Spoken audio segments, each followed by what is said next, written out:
രാഷ്ട്രപതിയുടെ വിവേചന സമീപനത്തിനെതിരെ ശക്തമായി നീങ്ങാൻ തന്നെയാണ് ഇന്ത്യ മുന്നണി തീരുമാനിച്ചിരിക്കുന്നത്.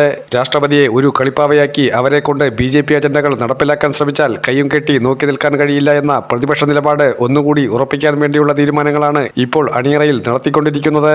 പ്രധാനമായും ദ്രൗപദി മുർമു ഒപ്പുവെച്ച പല ഓർഡിനൻസുകൾ അണിയറയിലിറക്കിക്കൊണ്ട് ഇന്ത്യൻ ഭരണഘടനയെ തകർക്കാൻ വേണ്ടിയുള്ള BJPയുടെ നയങ്ങളെ പൊളിച്ചെടുക്കുക. മറ്റൊന്ന്, രാഷ്ട്രപതി ഭരണം ഏർപ്പെടുത്തിയ മണിപ്പൂരിനെ സ്വതന്ത്രമാക്കണമെങ്കിൽ അവിടെ ഒരു തിരഞ്ഞെടുപ്പ് ഉണ്ടായാൽ മാത്രമേ മതിയാവുകയുള്ളൂ. ആകെ ചിഹ്ന ഭിന്നമായി കിടക്കുന്ന മണിപ്പൂരിന്റെ ഘടനയെ മൊത്തത്തിൽ ഏകീകരിച്ച് വീണ്ടും സമാധാനം പുനഃസ്ഥാപിക്കണമെങ്കിൽ സർക്കാർ അധികാരത്തിൽ വരണം. അത് ഏത് രീതിയിൽ ആയിരുന്നാലും തെരഞ്ഞെടുപ്പിലൂടെ, അതും ബാലറ്റ് സംവിധാനത്തിലൂടെ തന്നെ കൊണ്ടുവരണം. ചെറിയൊരു സംസ്ഥാനമായതുകൊണ്ട് തന്നെ വോട്ടുകൾ എണ്ണിത്തീർക്കാൻ അധിക സമയം വേണ്ടിവരില്ല. 30 മുതൽ 35 ലക്ഷം വരെയാണ് ശരാശരി പോളിംഗ്. 60 സീറ്റുകളാണ് മണിപ്പൂരിലുള്ളത്.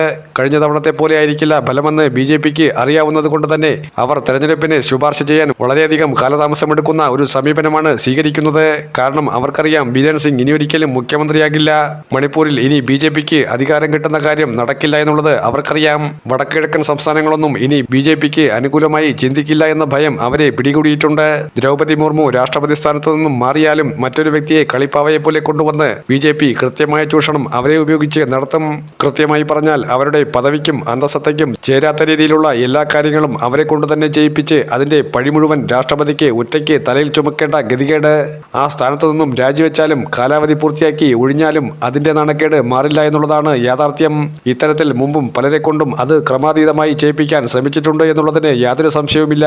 ഇവിടെ പറഞ്ഞു വരുന്നത് രാഷ്ട്രപതി സ്ഥാനത്തേക്ക് നേരത്തെ BJPക്കെതിരെ മത്സരിച്ച യശ്വന്ത് സിൻഹയുടെ കാര്യം തന്നെയാണ്. യശ്വന്ത് സിൻഹ BJPയുടെ വലിയ നേതാവായിരുന്നു. അദ്വാനിയും അടൽ ബിഹാരി വാജ്പേയിയും ഒക്കെ ആദരിച്ചിരുന്ന ഒരു IAS കാരനായ മനുഷ്യൻ.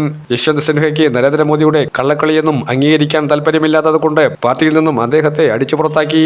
അദ്ദേഹത്തിന്റെ മകൻ ജയന്ത് സിൻഹയും ഹസാരി ബാഗിൽ സീറ്റ് കൊടുക്കാതെ അദ്ദേഹത്തിനെ അടിച്ചു പുറത്താക്കി. പക്ഷേ കാലം എല്ലാത്തിനും മറുപടി നൽകും. രാഷ്ട്രപതി തന്നെ പല കാര്യങ്ങളിലും BJPയോട് അഭിപ്രായ വ്യത്യാസം തുറന്നു പറയുന്ന സാഹചര്യമാണ് ഇപ്പോൾ സംജാതമായിരിക്കുന്നത്.